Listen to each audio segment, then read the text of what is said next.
My name is Raphael, and for more than 2 years, I was bedridden with crippling back pain.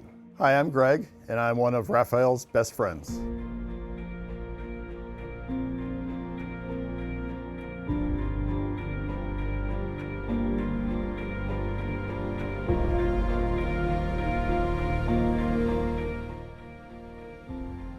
Thank you. You're going to check my spelling? You know they're grading you in your penmanship, right? Yeah, well, I'm going to flunk that one. What one word would Raphael use to describe himself? Yeah, well, I'm not sure it's one word. Renaissance man. Oh, wow. I mean, I can't think of anybody else that I know that covers the variety of musical instruments he plays, the things he's involved in. Every time we get together, we learn something else about his background, some little thing he's done. I had it a lot simpler. I thought you'd say crazy. How many instruments does Raphael know how to play? Wow. I have no idea. I'll just say 10. I honestly don't know. I think we started counting one time and came out to about 36. Oh, wow. That I can play proficiently, and then some others that enough that I can get into trouble and out of it. You probably know that Raphael served in the military. How many times has Raphael jumped out of a plane? Oh, this will be a wild guess. It's probably way low. 25. A little more than that. I have at least that many jumps during training, so I cannot give you the exact number, but it is a lot more than that, maybe 3 times as much or more. Yeah? I was young and invincible.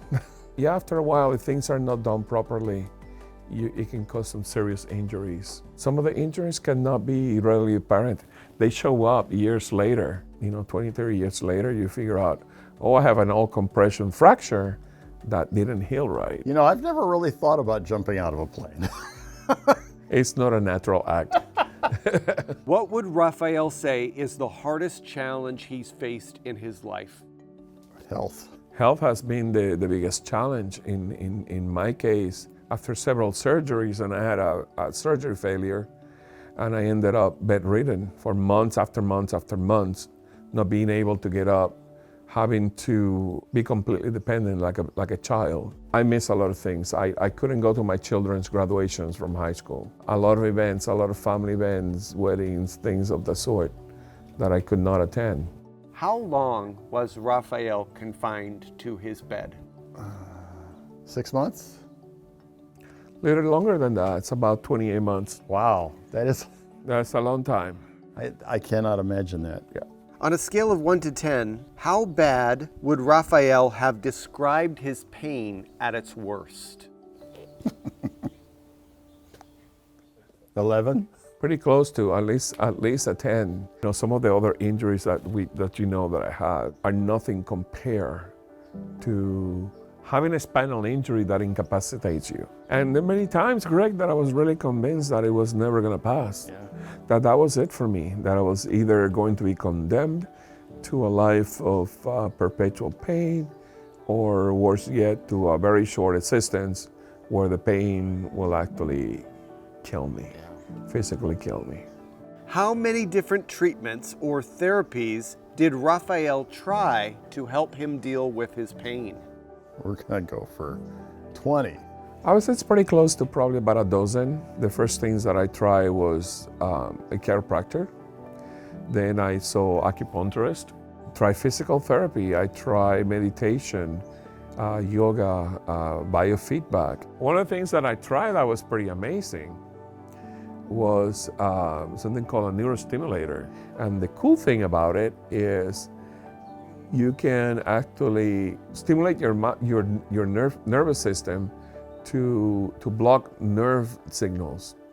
So the great thing about it is I no longer needed to have these large doses of medications. What did Raphael do to help him get off of the pain medication? So I think his neurostimulator. I also had another implant, which was very amazing. It's called a pain pump. But instead of having that medication go through your entire system, through your blood, that medication is delivered through a catheter directly to my spinal fluid, to the areas it's targeted. So it is an amazing thing, the things that science can do.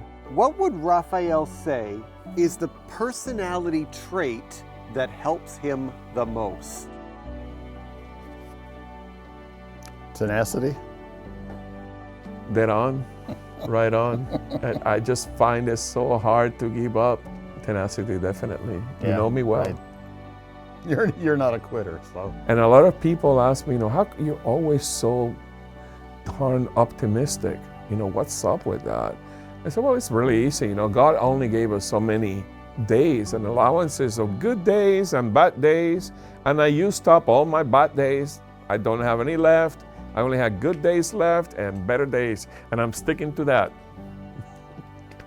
I like it. I like the idea of being asked things I have no idea what you're going to ask me. I had a great time. It was fun.